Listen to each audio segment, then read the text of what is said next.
साई मंदिरालगत असणाऱ्या लक्ष्मीनगर परिसरातील अतिक्रमणांचा प्रश्न अनेक वर्षांपासून प्रलंबित होता। अखेर पालिका प्रशासनाने कारवाईचा इशारा दिल्यानंतर स्थानिक नागरिकांनी स्वतःहून अतिक्रमणे काढण्यास सुरुवात केली आहे।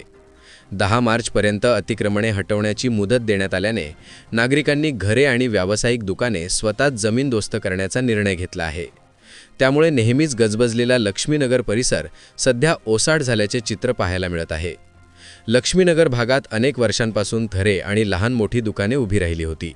साई मंदिर परिसरात वाढत्या गर्दीमुळे आणि सुरक्षेच्या कारणास्तव या अतिक्रमणांबाबत प्रशासनाकडून वारंवार सूचना देण्यात येत होत्या।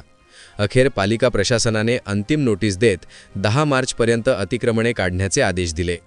या पार्श्वभूमीवर कोणताही संघर्ष टाळण्यासाठी स्थानिकांनी प्रशासनाशी सहकार्य करत स्वतःहून अतिक्रमणे हटवण्यास सुरुवात केली आहे। अनेक नागरिकांनी आपली घरे, दुकाने आणि पत्र्याचे शेड स्वतःच पाडून टाकली।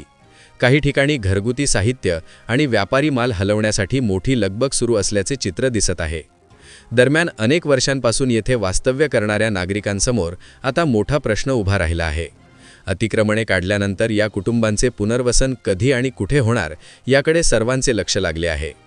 प्रशासनाकडून पुनर्वसनाबाबत स्पष्ट भूमिका जाहीर होण्याची अपेक्षा स्थानिक नागरिकांकडून व्यक्त केली जात आहे।